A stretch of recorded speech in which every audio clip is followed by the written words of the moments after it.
Good evening, friends.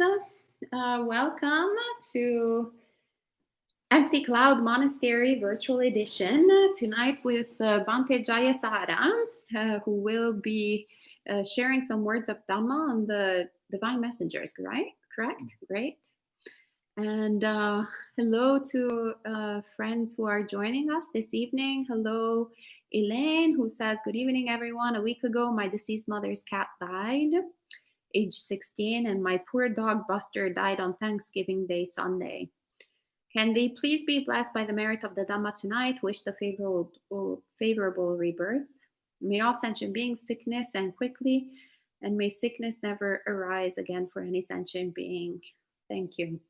Yes, absolutely, Elaine. We'll leave it to Bhante J. Okay. And 1 second before that, hello to Jens and Edward and Mary and Ned, Jessica, good to see you, a long time, and Tamara, as well as Liz, who says, "Good evening, all, and may the animals have a favorable rebirth, and may they have the good fortune of crossing paths with you again."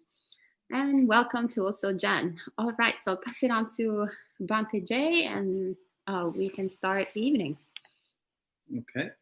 So we can have good wishes in our mind for these beings who have passed on.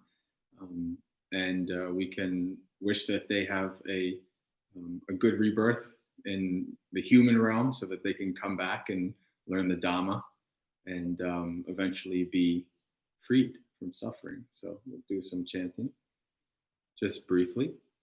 Savityo vivajantu sabbarogo vinasatu mate bhavatvantarayo sukhi dikayuko bhava abhivadana sile sani chambuddha pachayano chataro dhamma vadanti Ayuvanno Sukham Bhalam.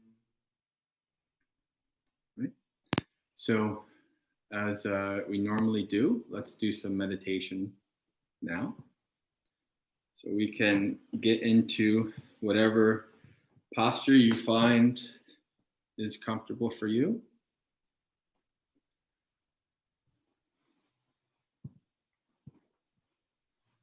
And right as you're beginning your meditation period, it's good to take some time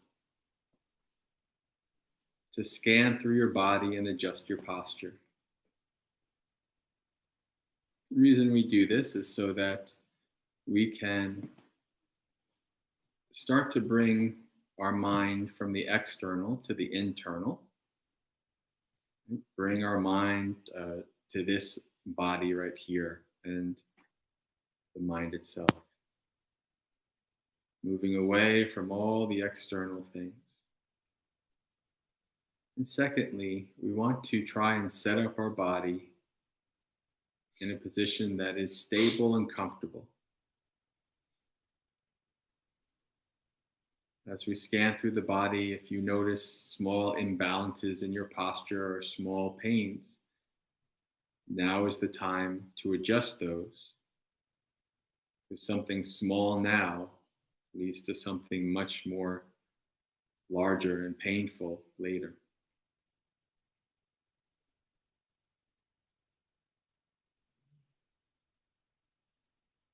So start with the tips of your toes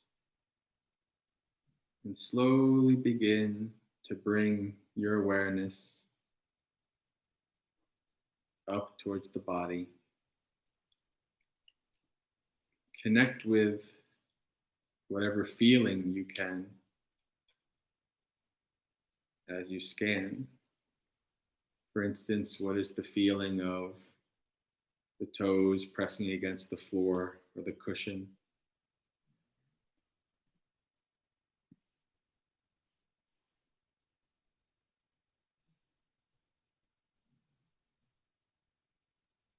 What about the feet? The ankles?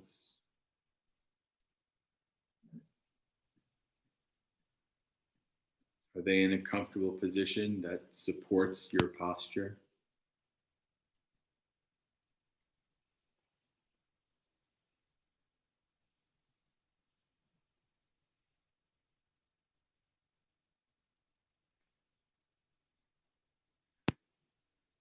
Bring your awareness through your calves to the knees. If you're having trouble connecting with any sensation or feeling in each part as you scan through it, you can prompt yourself by asking a question. What do I see? What do I feel?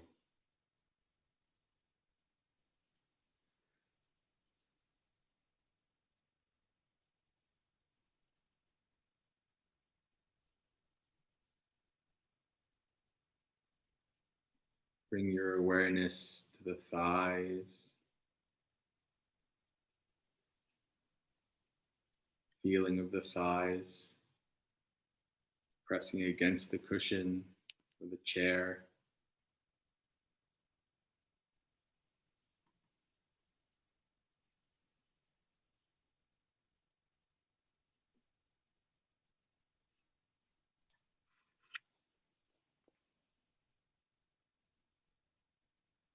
And bring your awareness to the hips and buttocks. The lower body acts like a foundation for the upper body.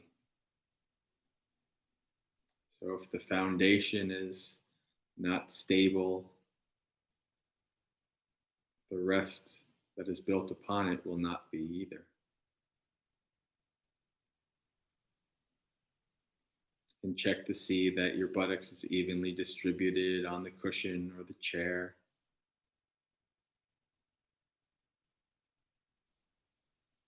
Check to see how your hips are placed and how that's affecting the balance of your upper body.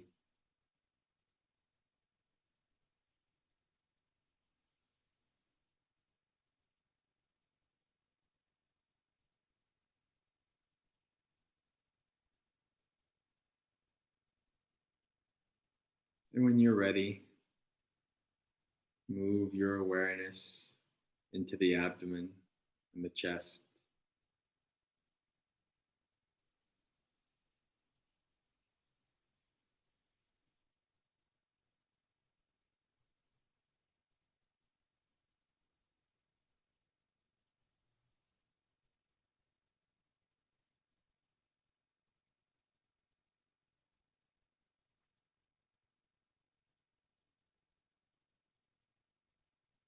Check to see if your upper body is leaning too far backwards or slouching forwards.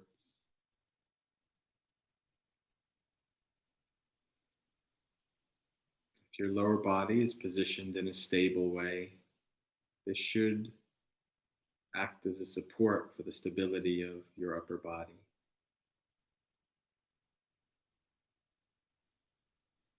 You shouldn't have to strain to keep your upper body straight.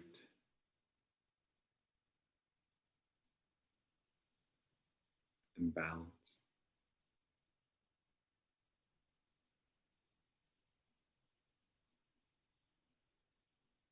Bring your awareness to the shoulders.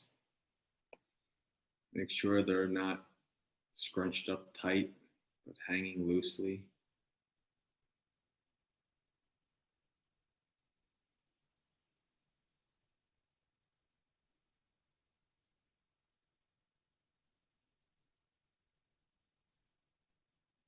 And then down through to the elbows and the hands.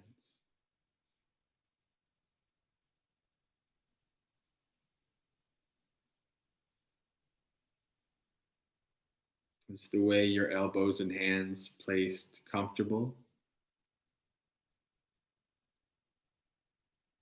Is it supporting your posture or hurting your posture?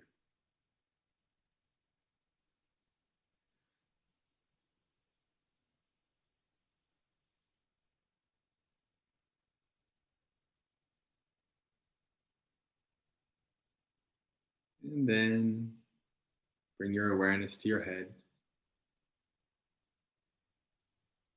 Just as the upper body rests on the lower body, so too does the head rest on the upper body.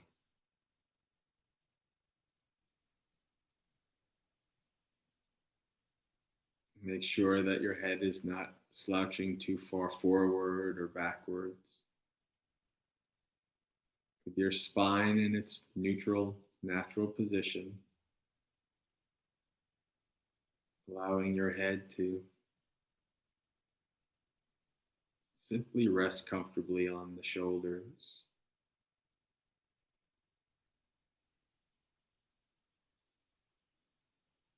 Trying to keep your chin parallel with the ground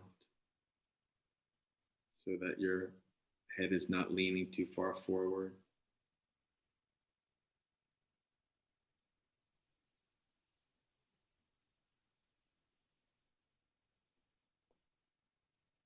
And when you're done setting your body up in its stable and comfortable position,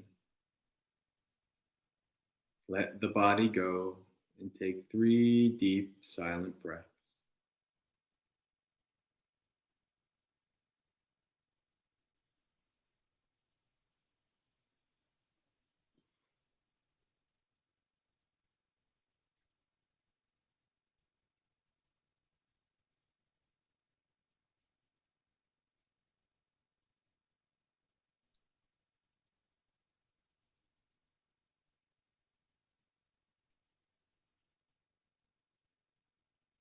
After you've taken your breaths, let the breath go. From here on in, we do not wish to manipulate or control the breath in any way. We simply want to observe it, to investigate it.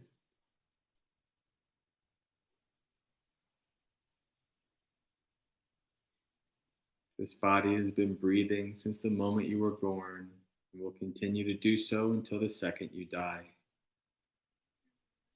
It doesn't need you to do its job.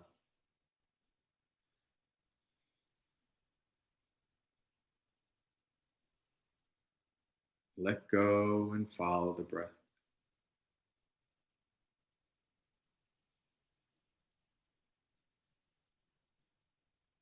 Watch as this body breathes in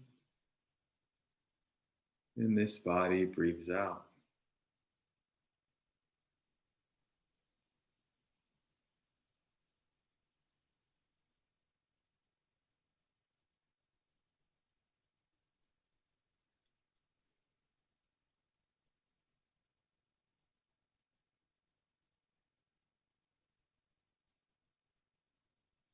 You may find most prominent the feeling of the air coming in and out of the nostrils.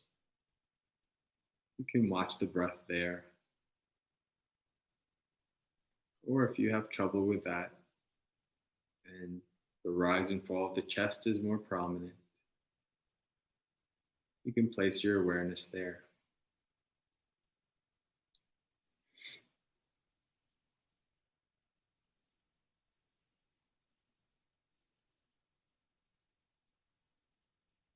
Just watch this body breathing.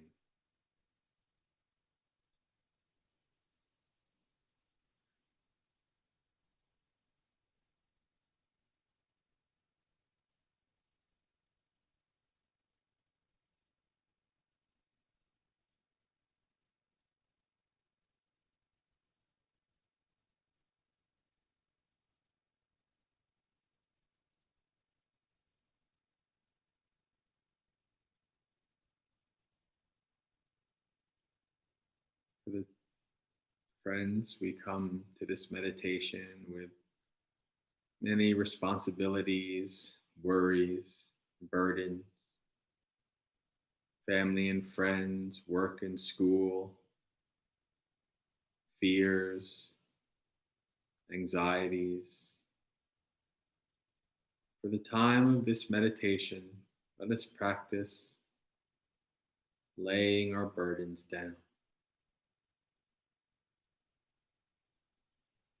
Just like the mighty Atlas holds the world on his shoulders, so too do we each hold our world on our shoulders, a heavy burden. Lay your world down and follow the breath.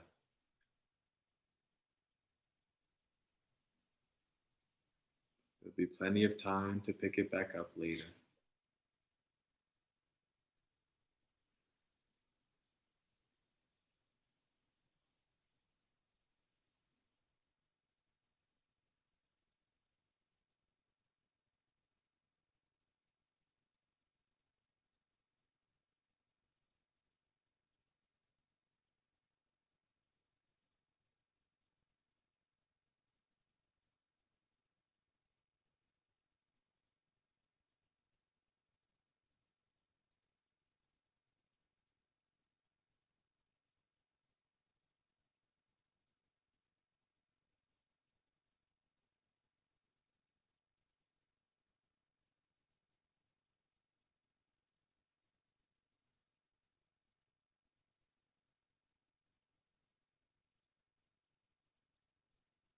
While following your breath, you will become distracted.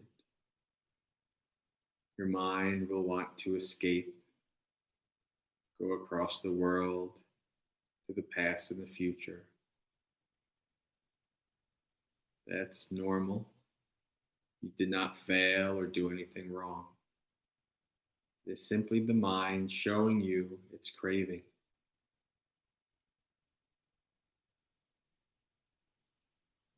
Whenever your mind gets distracted away,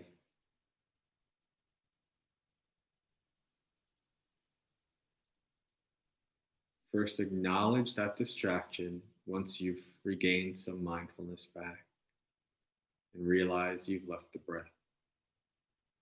Acknowledge that you've been distracted. Practice letting go of whatever that distraction is. And then gently come back to the breath. The breath is our home. It's always there whether we pay attention to it or not.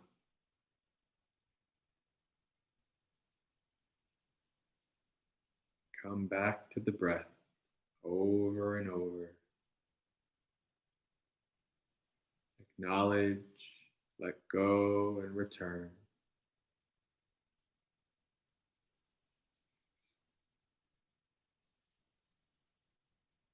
By letting go, this means that we don't want to get angry and try to push away the distraction,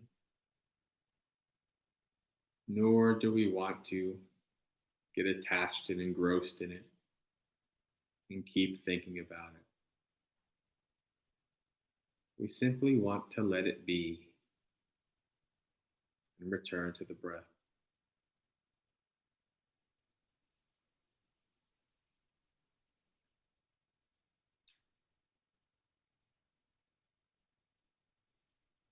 And if you're able to do that, you'll start to see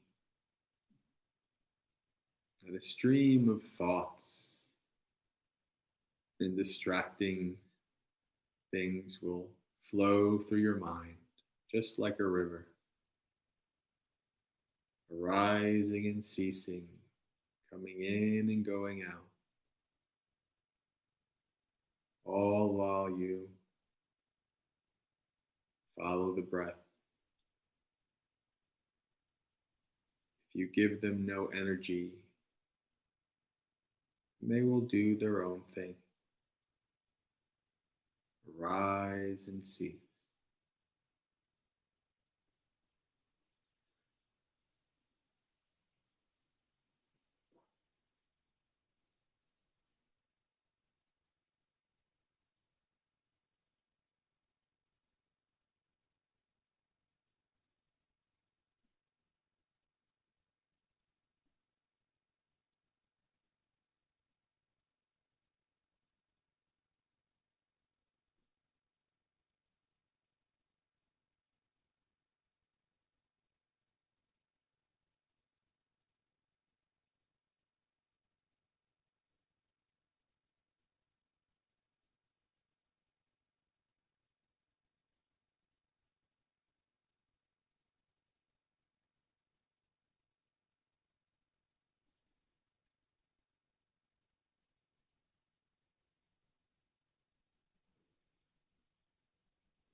Every once in a while, as you're following the breath, check in with the state of your mind.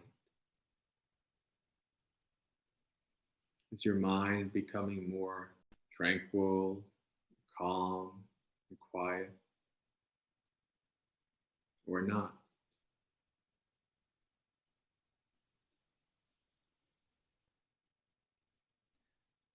As your mind becomes more tranquil, you may begin to notice further characteristics of the breath. Sometimes the breath is long and deep, sometimes short and shallow.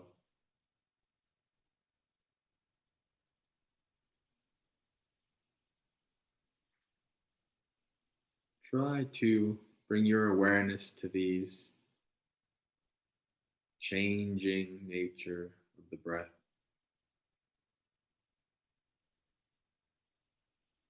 how the breath is moving, changing. Try to investigate the breath even more deeply.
All right. Thank you so much, Bhante Jay, for leading us in meditation.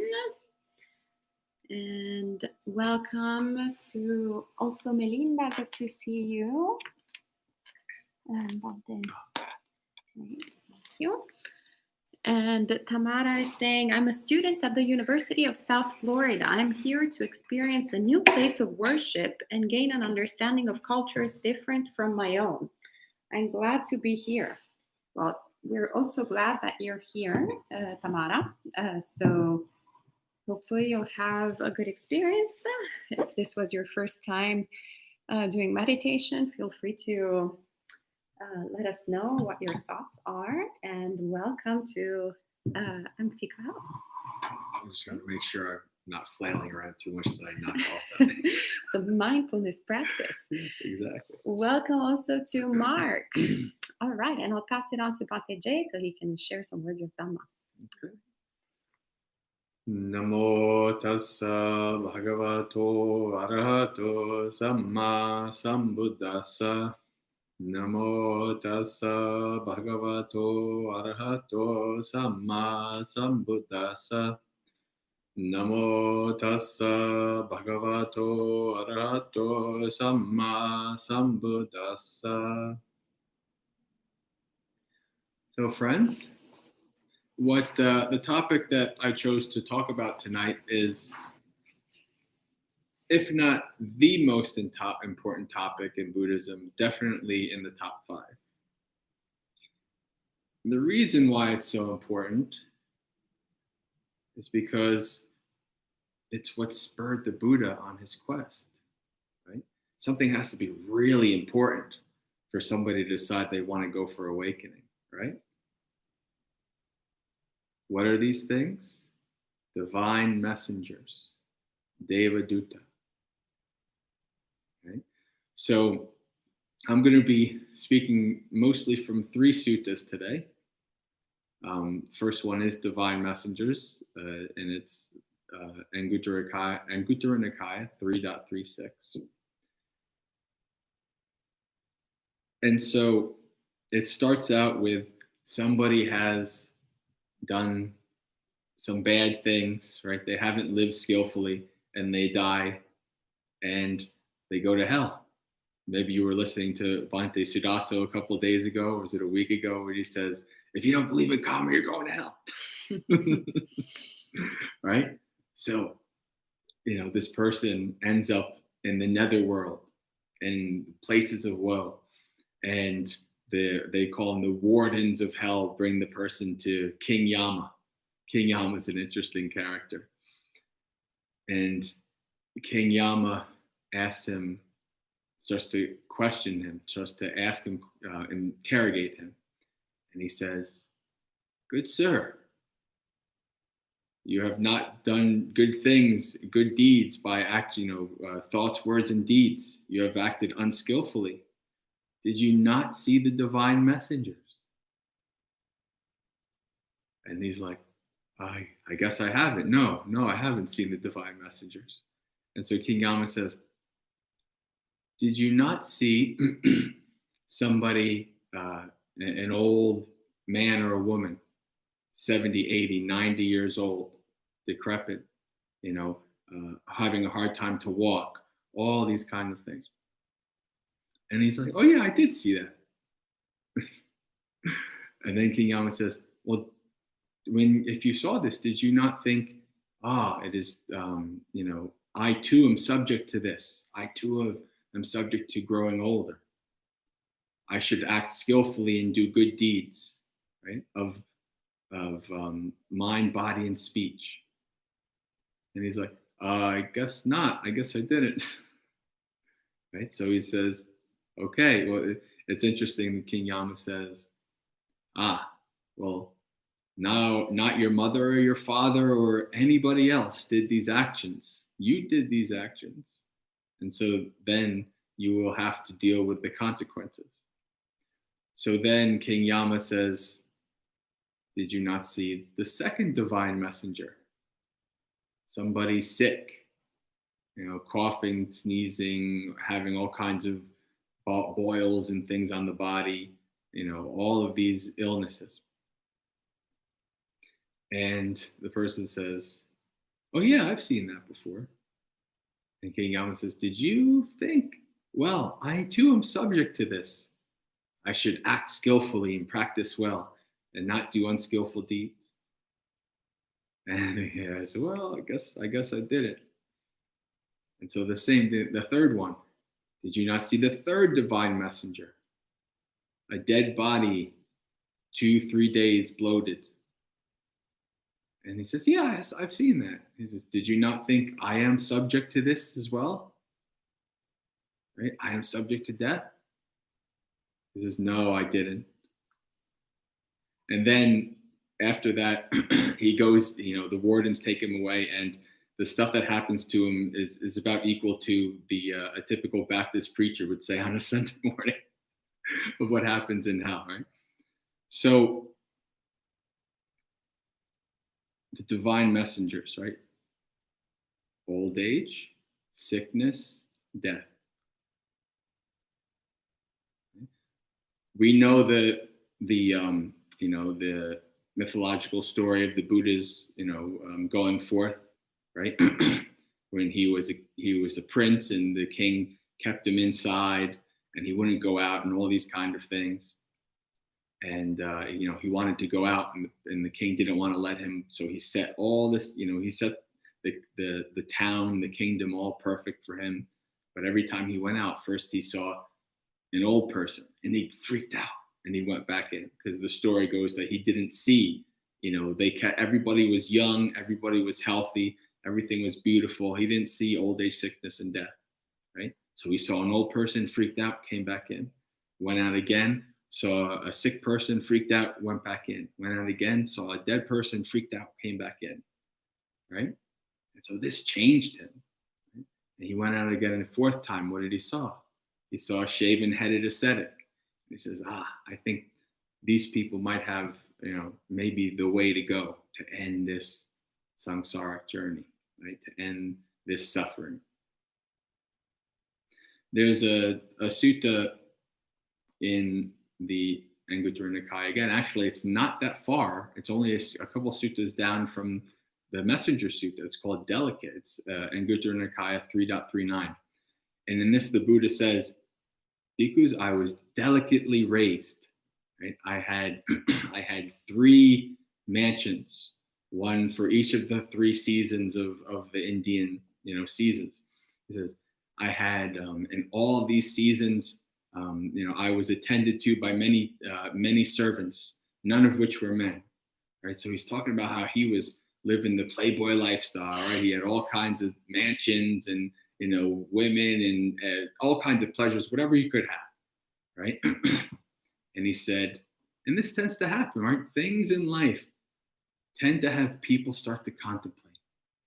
And so he says, while doing this, I thought to myself, it is not proper for me, somebody who's subject to old age, to be disgusted and to dislike people who are old, right?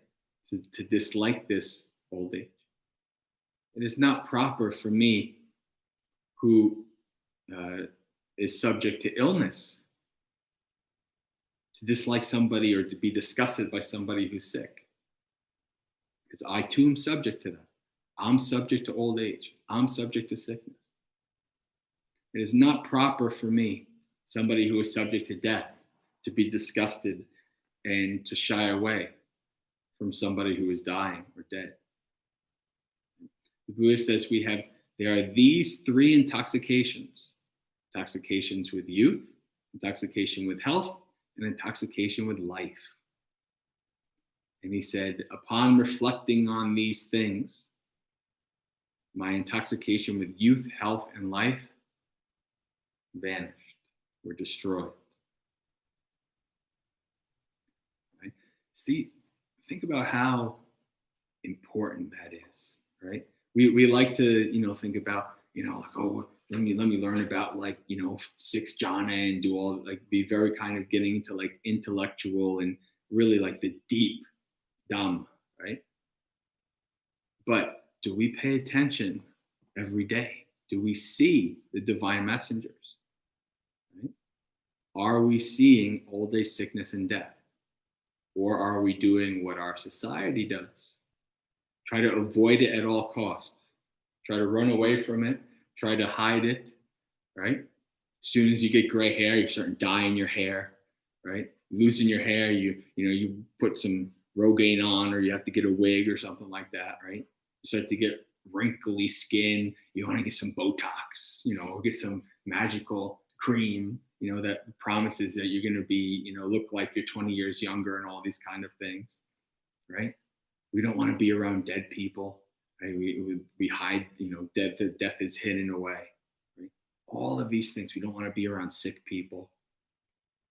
All of these things, part of our culture. Do you know why we don't like it?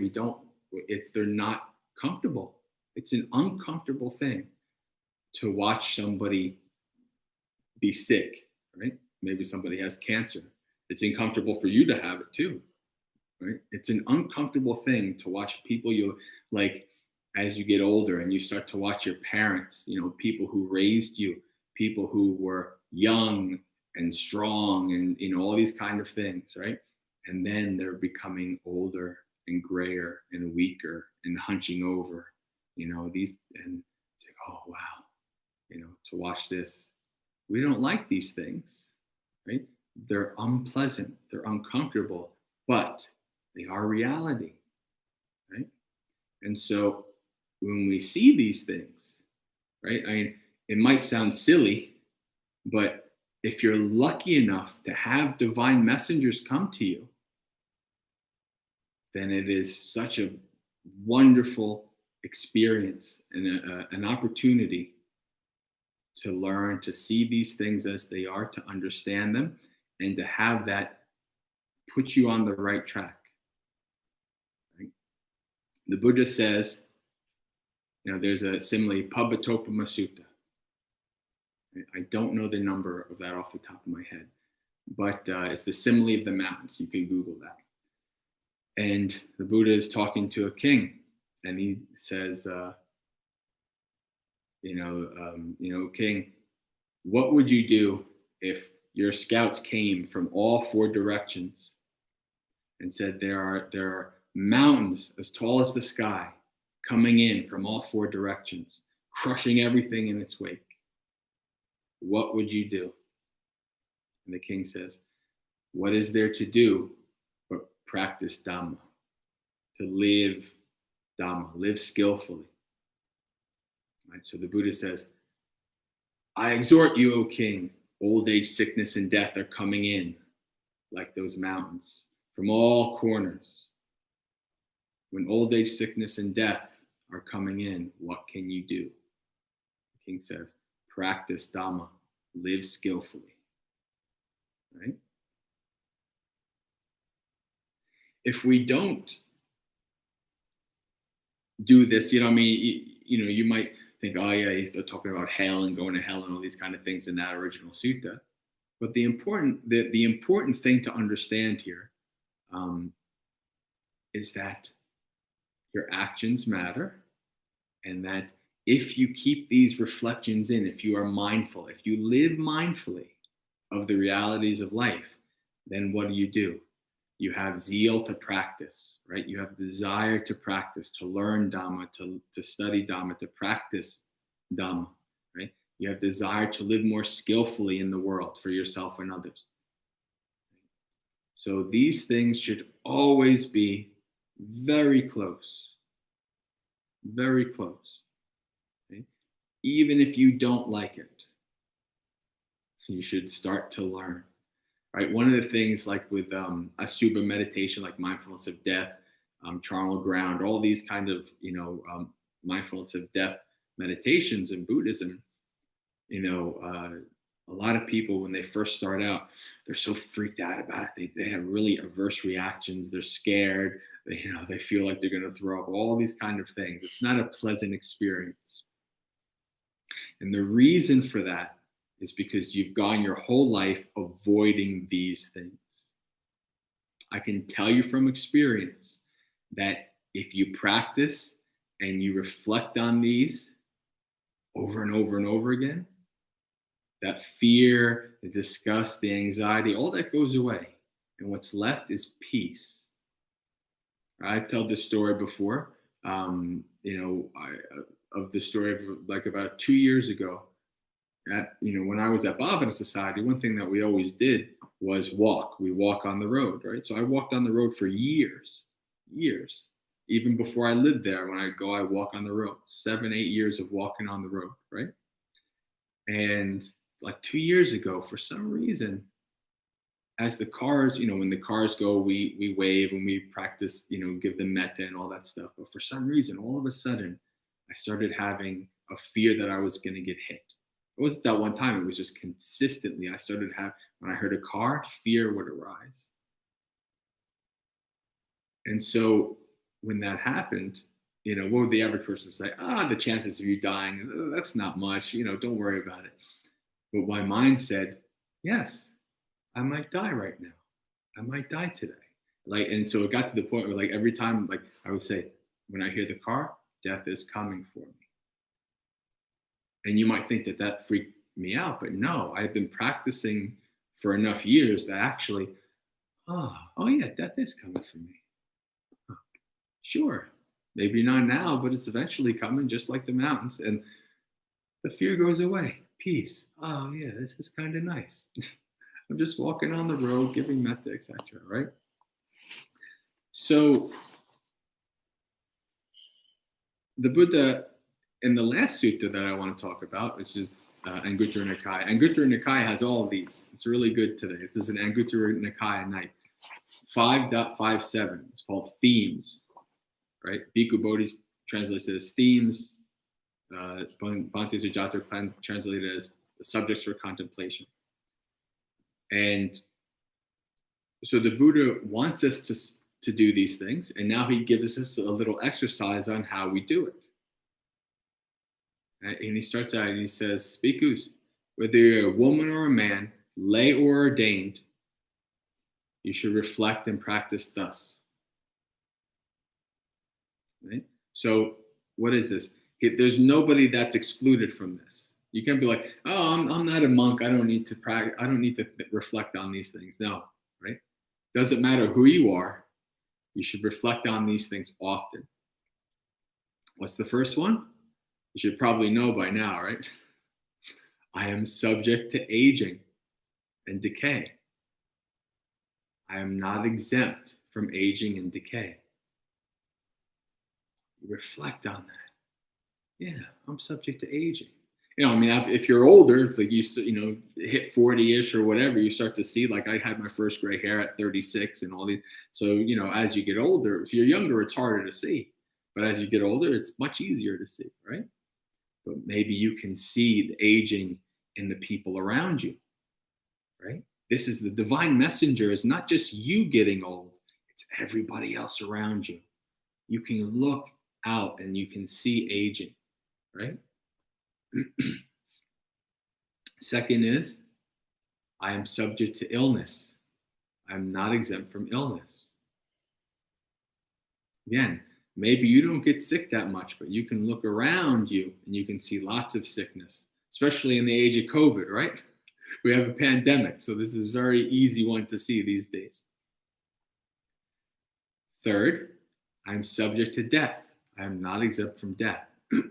And just to show you the delusion that we have, I remember one day, because I do this every day, like when I meditate, part of my meditation is doing this reflection and metta and walking meditation, etc. And I remember was like, I am subject to death. And then my mind said, instead of, normally the line is, I am not exempt from death, but my mind said, I am exempt from death. And I caught that and I laughed at myself. I was like, oh, you stupid fool. You still don't believe. You've been doing this for 10 years. You still, right? So that's how deluded we are, right? We don't think. We think, that's like maybe 20, 30 years from now, 40 years. We don't think that we're exempt. We're subject to it. We're not exempt from it, right? And so the fourth one is probably for most people, it's one of the toughest ones, right? I will be separated and parted from everything that I hold dear. So it means everybody that we love, we're going to be separated from eventually. Could be tomorrow, could be 10 years from now, 40, 50 years from now, but eventually there's separation, right? And then, so knowing these facts, right? So we're subject to old age, we're subject to sickness, we're subject to death, right? And we're going to lose everything that we hold dear. What do we do? Right? The fifth one, Buddha says, and this is what was important to remind. The fifth one is, I am the owner of my actions, heir to my actions, relative of my actions, right? My actions are my arbiter. Whatever I do for good or for ill, to that I shall be the heir. So the Buddha is telling us, we reflect on these things, and then that spurs us to skillful action, right? I'm not going to be around here forever. I'm not going to be healthy forever, right? We have this intoxication. We want to always be healthy. We want to always look young, right? We want to always have good life. We always want to have pleasant life. But we're not going to be around forever. We're not going to be old. We're not going to be young forever. We're not going to be healthy forever, right? These things will happen. So what do we do? What did the king say? Practice Dhamma. Live skillfully, right? That's what these reflections are for, to keep us on the right path, right? To keep us living skillfully, acting skillfully, right? And so what does that do, right? That allows us to have more peace, contentment in our lives, right? We act more for our own benefit, for the benefit of others. Right? It makes things better. So I encourage you, right? I exhort you, like the Buddha exhorted the king, I exhort you to always take these 5 reflections, right? And Anguttara Nikaya 5.57, print it out. Put it, when you wake up in the morning, right? Make it part of your meditation, that you reflect on these things. I am subject to old age. I am subject to illness. I am subject to death. Reflecting on these things was so important that it spurred the Buddha on his path. Many of you might have seen a lot of divine messengers in their lives. I know I have. Lots of death, lots of sickness, all kinds of stuff. Everybody, most of my family is a cancer survivor in one way or another, if they survive, right? So when you see all that stuff, you say, oh yeah, this is no joke. This is reality, right? And so you remind yourself, I'm subject to old age. I'm subject to sickness. I'm subject to death, right? In the beginning, you're all morbid. I don't want to do that, right? But then afterwards, like, yeah, I got to remind myself of this so I can practice well, right? So I can have zeal for the practice. The Buddha says for us to practice like our head is on fire, just as if somebody who had a turban or their head and they got on fire, they'd put extraordinary zeal to get the fire off their head. That is how you should practice. Right, so on my online community, I always post every day. I post a picture of a mountain and I post a picture of fire. So this is a reminder every day to live like the mountains are coming in on all 4 sides and to practice like your head's on fire. I'm guilty, just as anybody else, of not doing that every day. Right? It's hard. It's not easy. But we always have these reminders with us, these reflections with us. We can keep these going, and so that can help us remind us we're not there. We are remind us that we are going to get sick, we're going to get old, we're going to die. I can remember I had this insight maybe about 4 years ago where I got wrapped up in something. I don't know what it was. I was watching a video, listening to something. It wasn't Dhamma, and like I realized that the whole time that I was wrapped up in there was no death. Like there was no time. There's no like, I came out of it and I'm like, I became mindful. I'm like, oh, wait a second.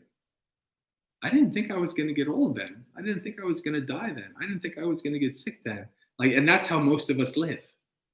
Most of us live this way, right? We live in this kind of unmindful haze that we don't think that these apply to us.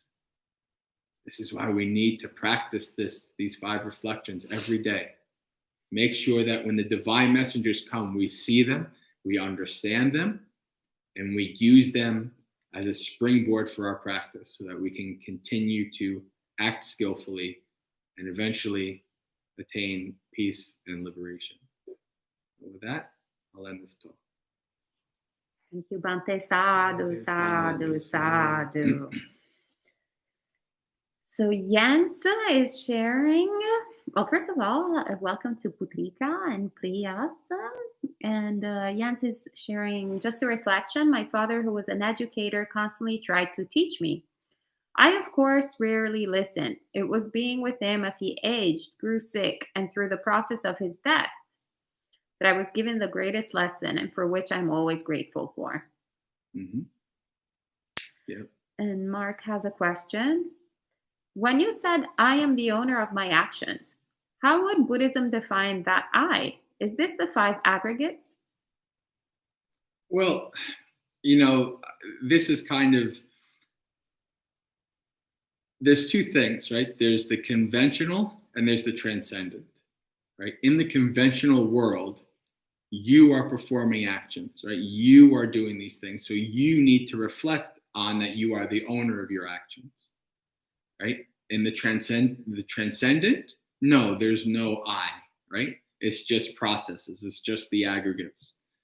But you have to, there is such a way that you could kind of be like, oh, I'm not responsible for my actions. These are just my aggregates, right? You don't want to be like that, right? Whether you understand that there's no self or not self, these things are not self, or whether you don't, you're still subject to the results of those actions, right? So you want to always make sure that you are reflecting on these actions. And you can also reflect on, hey, 80,000 lifetimes ago, I don't know what I was, but guess what? I'm still subject to those actions, right? If I don't become awakened in this lifetime, 10 lifetimes from now, I'm still subject to those actions, right? So this is important to keep in mind the context, right? We're talking about, the difference between the mundane and the transcendent, right? We don't want to get too lost in the weeds of the transcendent. Yeah. Is it anatta? Yes, it is, right? But even though it's anatta, you're still acting, aren't you? Right? You're still creating karma, and you're still creating the results of that karma, right? So the Buddha wants us to reflect on this so that we know. This is why Bhante said, if you don't believe in karma, you're going to hell. And it's not that it's because you have to believe, like, I believe. No, it's what this does is it allows you to understand that your actions have consequences. This is why the Buddha didn't like the ajivakas, right? Of all in the suttas, as far as I can tell, of all the different other wandering sects, he had the most negative to say about the ajivakas. And why? Because they didn't believe there were consequences to your actions. Right? So we always have to make sure that we are reflecting that our actions have consequences. Whatever level of anatta that you've been able to experience and understand, you still understand your actions have consequences, right? Even the Buddha knew that even after he became awakened, right, he still had to, his body still had to suffer the consequences of his past actions. The body was sick, and body was achy, and had all kinds of these issues, especially as it got older. So yes, we can understand as we get deeper in our practice that these our actions are we own our actions, even if we understand that the processes that are making the actions are not some kind of permanent self, permanent me, right? We can still act one way or the other, and so we're still responsible for those actions. Great, thank you, Bhante. And Belinda is saying, Sadhu, sadhu, sadhu. So grateful for the song. I miss you all. Oh, we miss you too, Belinda. Grateful for my good friend JP who reminded me to come. She knows I love this teaching from Bhante J. Great to see you, Bhante. She's been to multiple of my mindfulness of death retreats. So she knows. An aficionado. All right. So there's not other questions at this moment, but perhaps we'll give it a few seconds to give the opportunity to people to make comments, questions. Also here at the monastery, you're welcome to make comments and questions. And Belinda said yes to, I think, the mindfulness of death. All right. It's a very simple, straightforward thing. Doesn't need a lot of questions. It just needs to be done. So make sure that you reflect on this often. That's the Buddha's advice, the Buddha's exhortation. Doesn't matter who you are, reflect on these things. That's right. All right. Well, perhaps we're going to have an early night tonight. So that's all for this evening, friends. So we'll be meeting again tomorrow morning at 8 a.m. New York City time for Sutta study. And in the evening at 8 p.m., there will be, no, not 8 p.m., 7:30 p.m.